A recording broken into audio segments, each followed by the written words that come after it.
Fala rapaziada, firmeza?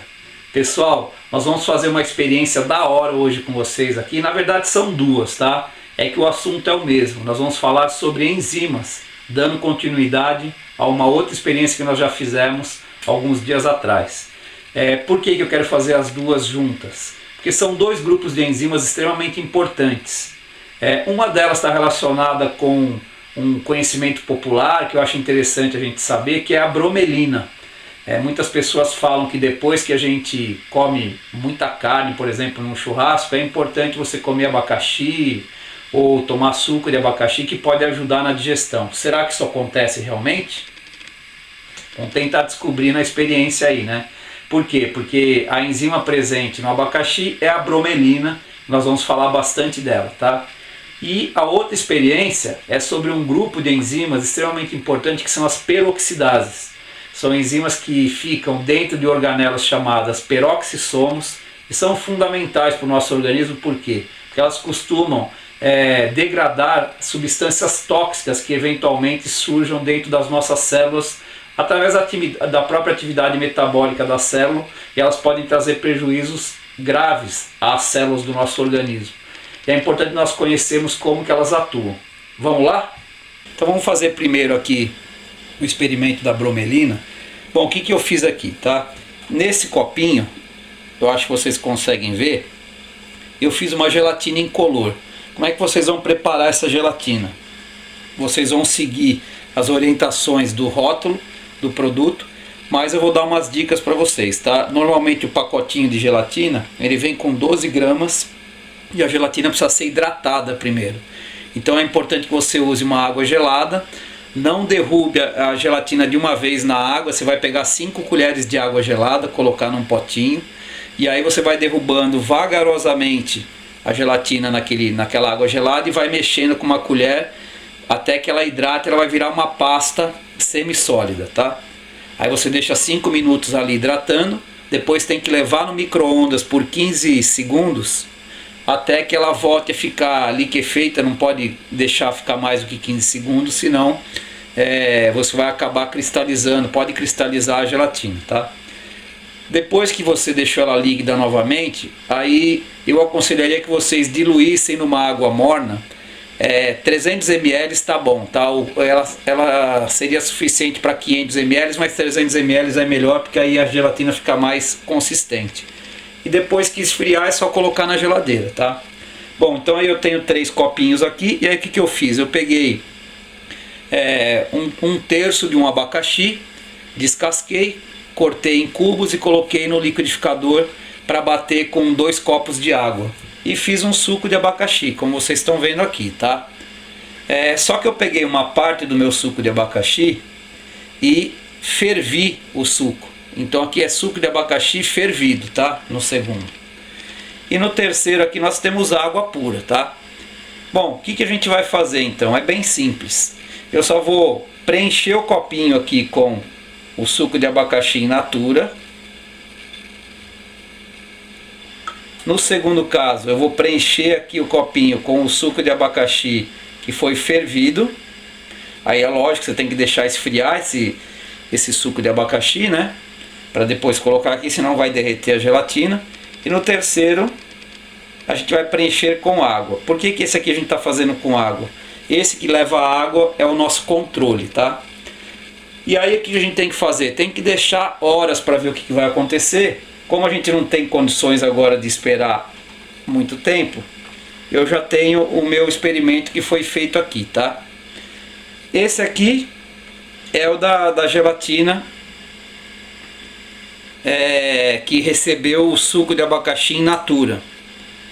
Vocês vão perceber aqui, ó, que o suco está já derretendo a minha gelatina aqui. Na verdade ele está degradando totalmente a estrutura da gelatina, tá? Neste caso aqui, olha o que aconteceu. Eu coloquei o suco do abacaxi fervido. Praticamente não aconteceu nada com a gelatina. Vocês vão entender daqui a pouco por quê, tá? E esse que eu coloquei a água, também não aconteceu nada. A gelatina está aqui embaixo, a água está aqui em cima. Também não teve alteração, tá? esse copinho que nós colocamos a gelatina e a água só serviu como controle, porque eu já sabia que não aconteceria mudança nenhuma aqui, tá? No outro que eu coloquei o suco de abacaxi fervido, eu deixei esfriar e depois coloquei aqui, praticamente não aconteceu nada. Por que será que não aconteceu nada? Bom, tem duas características que são importantes, né? Características não, condições que são importantes e que devem ser respeitadas para que as enzimas atuem de forma adequada. Toda enzima precisa de um pH adequado e de uma temperatura adequada para poder desempenhar sua função de catalisar as reações químicas, tá? A bromelina, ela tem uma função importante, por quê? Porque ela atua quebrando as ligações que existem em moléculas proteicas, como no caso do colágeno que está presente na gelatina, tá? Só que quando eu submeti o suco de abacaxi a temperaturas altas, o que aconteceu com a bromelina? Ela, embora seja uma enzima, vocês devem saber que toda enzima é uma proteína. E proteínas, quando submetidas a temperaturas muito altas, sofrem um processo chamado desnaturação. E quando ela se desnatura, o que vai acontecer? Ela acaba tendo alteração na sua composição e no seu formato, e ela não consegue encaixar no substrato no qual ela vai ajudar a se desmembrar, né? Porque tem alteração no próprio sítio ativo da enzima, que é onde o substrato vai se encaixar. pHs baixos também podem provocar alterações na enzima, mas não foi o caso aí, tá? Porque nós não usamos nenhuma substância que alterasse o pH do meio. Então foi por causa da desnaturação da bromelina que acabou acontecendo isso, né? Ela não conseguiu praticamente fazer nada aqui com a gelatina, porque ela deve ter tido o seu sítio ativo alterado e não conseguiu trabalhar direito, tá? Já neste caso aqui, em que olha, já está quase tudo digerido, tá vendo? A bromelina agiu como normalmente ela age, quebrando as ligações ali entre os aminoácidos que formam a proteína colágeno, e é por isso que ela conseguiu agir depois de algum tempo. Bom, agora a gente vai explicar o experimento relacionado a uma outra enzima, que é a enzima catalase, que é um dos tipos de peroxidases, né, que ficam normalmente numa organela chamada peroxissomos, e que ela pode ser encontrada tanto em vegetais como em animais, mas é muito mais frequente em animais. Bom, o que eu fiz aqui? Eu peguei um suporte e coloquei meus tubinhos de ensaio, que na verdade são aqueles tubetes que eu já falei para vocês, né, que eu uso como improviso aqui para fazer os experimentos, mas que são usados em festas de crianças aí para colocar confete, colocar balinha, né? E aí o que eu fiz aqui? Tenho 4 tubos com batata. Os 2 primeiros aqui, eles estão com batata crua, 2 cubos de batata em cada uma, e os 2 últimos estão com batata cozida. Deixei cozinhando aí uns 10 minutos mais ou menos, tá? Do outro lado eu tenho os 2 primeiros tubos com fígado. Eu acho que dá para vocês perceberem aqui, ó. Fígado in natura. Esse aqui é batata crua, só para vocês verem direitinho. Opa, ali. E esses 2 últimos aqui é fígado cozido, tá vendo? A gente vai acrescentar em um desses tubos aqui de batata crua uma substância ácida que é suco de limão, tá? Em um não vai o suco de limão, no outro vai. Ali também, em um não vai o suco de limão da batata cozida e no outro vai. Então eu vou colocar no segundo e no quarto eu vou colocar um pouco de suco de limão aqui, tá? Vamos ver se eu não deixo cair ali. Vou colocar um pouquinho aqui. Aí. Nesse vai o suco de limão e no último vai o suco de limão também. A mesma coisa eu vou fazer com o fígado. Eu vou pegar o segundo aqui, colocar um pouco de suco de limão e limão espremido, e no último ali também vou pegar e vou colocar um pouquinho de suco de limão, tá? Bom, agora é que vai começar a ter uma reação aqui meio exagerada em alguns tubos. Eu coloquei bastante papel porque provavelmente vai sujar aqui, tá? Eu vou colocar agora a água oxigenada nos 4 cubos, nos 4 tubos aqui, tá?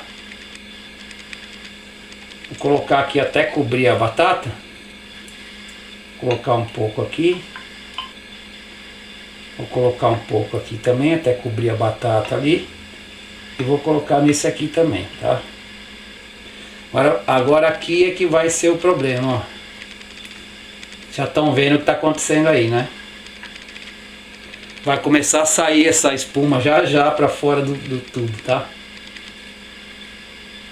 Opa, tá quase caindo aqui. Bom, eu vou apontar os resultados. Deixa eu colocar mais um pouquinho de água oxigenada aqui. Vou apontar os resultados e depois eu explico os resultados para vocês, tá? Em algumas situações pode acontecer, como fruto da atividade metabólica da própria célula, o aparecimento de água oxigenada no interior da célula. E essa água oxigenada pode ter efeito mutagênico no material genético. E é importante então que ela seja destruída.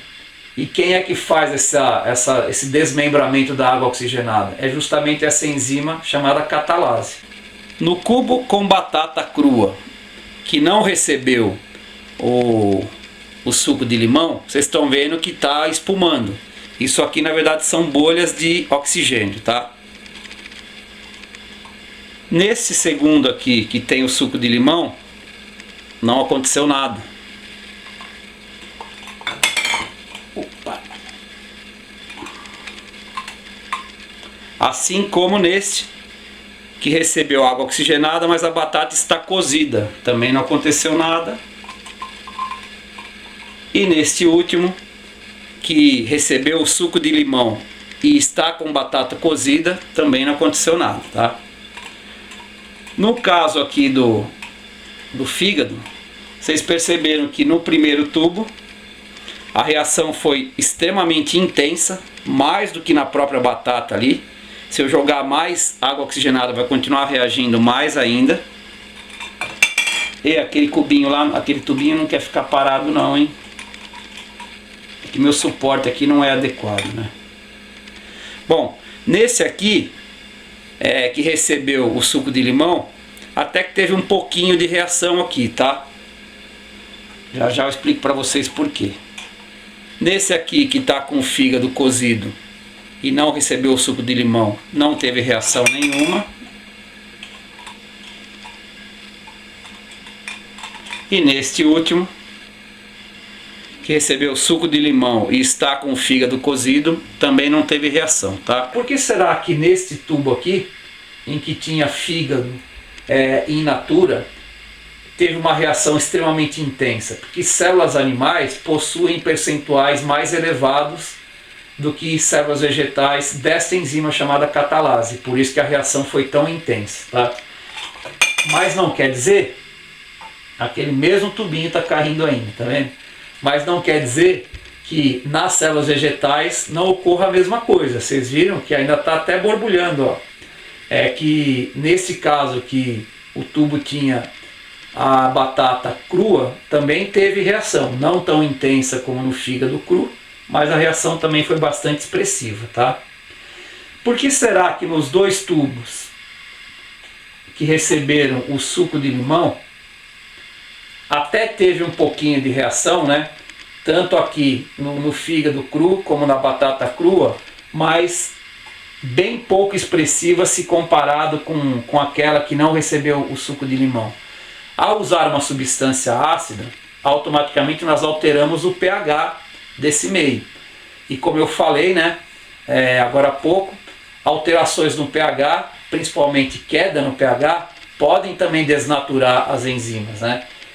Só que o efeito nocivo para a enzima é menor do que o efeito desencadeado por temperaturas altas. Então, até teve alguma reação, mas não intensa e não tão expressiva como nós vimos no outro caso, tá? E por que será que nos tubos que estavam com batata crua, batata cozida, desculpa, nesse caso aqui sem o suco de limão e nesse caso com o suco de limão, e também no caso do fígado, né, a mesma coisa. Nesse caso que nós tivemos aqui, o fígado cozido, nos dois casos, aqui sem o suco de limão e aqui com o suco de limão, nós não tivemos reação nenhuma. Porque ao cozinhar o fígado e a batata, automaticamente o que aconteceu? Nós destruímos a catalase, né, ou desnaturamos a catalase presente nesses dois materiais aí, tanto no fígado como na batata, e naturalmente não teria reação com a água oxigenada. E aqueles dois que estavam com o suco de limão, pior ainda, né, porque além de nós alterarmos a catalase por causa de temperaturas altas, ainda submetemos esse material a pH baixo. Então aí era muito menos provável que acontecesse qualquer tipo de reação, tá? Bom, se vocês curtiram os experimentos, não esqueçam, deem um like aí, compartilhe aí o link com outras pessoas e tentem nos ajudar para que a gente fique estimulado a fazer novos vídeos para vocês. Valeu, galera, grande abraço.